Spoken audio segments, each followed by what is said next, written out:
હાલમાં યુવાનોમાં એક નવો ટ્રેન્ડ જોવા મળી રહ્યો છે, જેમાં અલગ અલગ અજાણ્યા લોકો સાથે એક ચોક્કસ પ્રવાસન સ્થળો પર ફરવા જવું, જેને સોલો ટ્રાવેલિંગ કહેવાય છે. સોલો ટ્રાવેલિંગમાં યુવાઓને જોડવાનું કામ અમદાવાદના જાણીતા ટ્રાવેલ ઇન્ફ્લુએન્સર એવા ભાવિન ભાવસાર કરી રહ્યા છે. ગુજરાતમાં, ભારતમાં, વિદેશમાં પણ તેઓ આ પ્રકારની સોલો ટ્રાવેલ ટૂર કરાવી ચૂક્યા છે અને આગામી સમયમાં તેમના આ વિષયને વધુ લોકો સુધી પહોંચાડવા માટે સૌ પ્રથમવાર અમદાવાદમાં ગયા શનિવારે સેમિનારનું આયોજન પણ ખાસ કરવામાં આવ્યું હતું, જેમાં ભાવિન ભાવસાર સાથે જુદા જુદા ટ્રાવેલ એક્સપ્લોરર અને સોલો ટ્રાવેલરે પણ ભાગ લીધો હતો.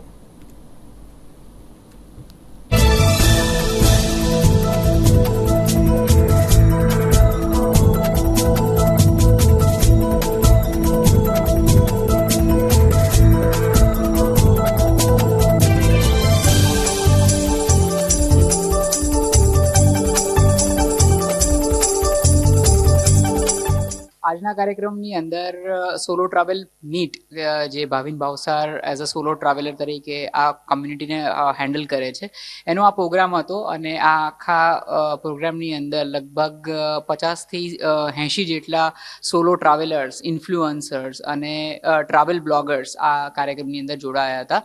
જે લોકોને સોલો ટ્રાવેલ કરવાનો શોખ છે અને જે લોકો માને છે કે પોતે એક ટ્રાવેલિંગની દુનિયાની અંદર કંઈક નવું કરવા માગે છે, અને જે લોકોને એક ડર પણ હોય છે કે મારે સોલો ટ્રાવેલ કેવી રીતે કરવું જોઈએ, અને કોઈ પણ જગ્યાનો ડર રાખ્યા વગર આખા ઇન્ડિયાની અંદર કે તમે આ ઇન્ડિયાની બહારની અંદર પણ જો ટ્રાવેલ કરવા માગતા હો અને તમે ટ્રાવેલ એન્થુઝિયાસ્ટિક હો અને તમને કઈ કઈ મુશ્કેલીનો સામનો કરવો પડે, એ બધી વસ્તુઓની આજે અહીંયા ચર્ચા કરવામાં આવી.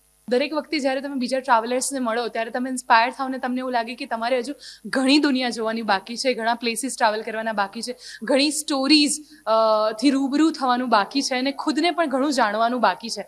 તો બહુ સરસ રહ્યો. મેં પોતે પણ સ્પીચ આપી અહીંયા આગળ અને I got really good response from audience અને yeah it was a beautiful day. બહુ સરસ. અને હજુ મને ઓર ટ્રાવેલ કરવું, હવે અહીંયાથી મને ઓર પ્રેરણા મળી છે કે હું ઓર ટ્રાવેલ કરી શકું. ગુજરાતીઓમાં તો કહેવત છે કે ભાઈ તમે જેટલા ગામ ફરો એટલી તમને બોલી મળે, એટલી વાતો મળે, એટલી વાર્તાઓ મળે. અને જ્યારે આમ જોવા જાવ તો આ ટ્રાવેલિંગ વાળી પંચાયત અમે કરી છે, પણ આમાંથી ભણવા અને જાણવા અને શીખવા જેવી ઘણી બધી વસ્તુઓ છે. અને જેટલા લોકોને જીટીપીએલ નિર્માણ ટીવીના માધ્યમથી કહેવા માંગીશ કે જેટલા લોકોને લાઈફમાં જેણે કદાચ ઉંમરો નથી ઓળંગ્યો અથવા તો જેણે કદાચ પોતે એકલા કોઈ જગ્યા ઉપર ડુંગરા નથી ખેડ્યા, એમને કદાચ પોતાની જાતના એક અંશથી મળવાનું બાકી છે. અને એ આ સોલો ટ્રાવેલર્સ મીટઅપ દ્વારા Bhavin and the team is trying કે બને ત્યાં સુધી એકલા જઈએ, દુનિયાને ફરીએ અને નવા નવા વિસ્તારોમાં જઈએ તો નવા લોકોને મળીએ. આપણે બધું ફિલ્મોમાં જોવું સારું ગમે, પણ જ્યારે વાસ્તવિકતામાં કરવાનો વારો આવે ત્યારે જો આ પ્રકારની ટીમનો સપોર્ટ હોય તો બહુ જ સારી રીતે આ વસ્તુઓ શક્ય બની શકે એમ છે.